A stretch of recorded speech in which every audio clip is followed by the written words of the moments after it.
sida dagaal mar labaad dhex mara wadamada Eritrea iyo Djibouti ayaa sii kordhaysa saacadihii ugu dambeeyay aaga Dumeira ee u dhaxeeya labada dal waxaana la sheegayaa in ciidamadii Qatar ee nabad ilaalinta u joogay ay iskaga baxeen meesha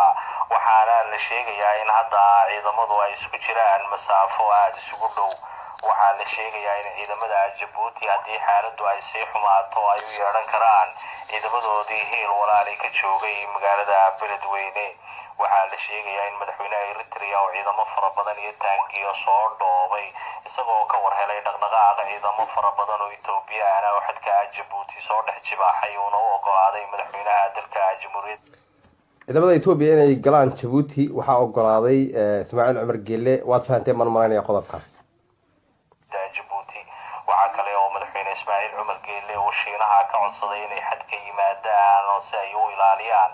lama soo ogaa inay yeeli doonaan arrinkan waxaase hadda la maqlayaa oo kaliya tijaabada madaafiicda iyo hubka kala duwan ee labada ciidan ay wataan iyagoo hadda isku jira masaafo aad isugu dhow lamana ogaa waxa ay ku dambeyn doonto xaalka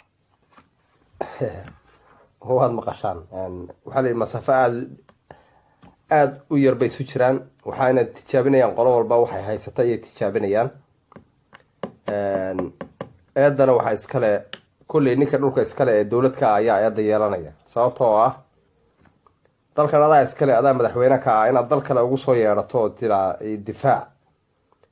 waxa weeyaan waa arrin nasiib daraa ciidamada Djibouti Soomaaliya joogaan oo nabadda ka ilaalinayaan nabad ilaalin joogaan dalkoodiina waxa weeye ciidan Ethiopia ayaa difaacaya ma isqaban kartaa arrintaas haddana waxaan dhageysanaynaa ra-iisul wasaaraha Djibouti oo isaguna hadal soo jeediyey cadaynaya arrintaa oo isugu jira maartay uu ka mid yahay hadal liidnimo ah oo runtii aan dawladnimada ku habboonayn markii ay dhibaatadu ay ka dhex dhacday dalalka khaliijka dawladda Qatar ayaa go'aansatay inay wasaatada ama dhexdhexaadista ay dhexdhexaadinaysa Djibouti Eritrea ay ka baxdo oo ciidanadeedii Dumeira joogayna ay ka qaadato kolka wararkana soo gaadhaya waxweyn inay ciidanada Eritrea inay meeshii ay ku noqdeen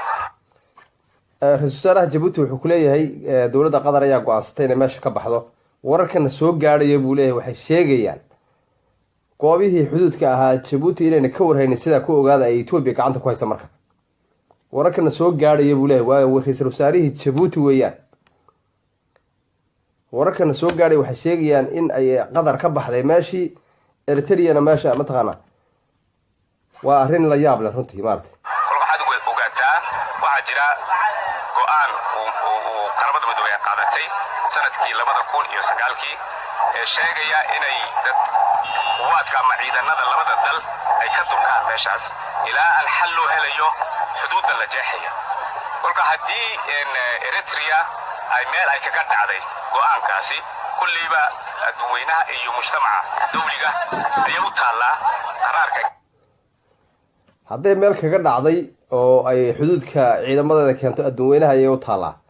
iyagu mayna qaran ahayn 72 xorriyad qaatay Djibouti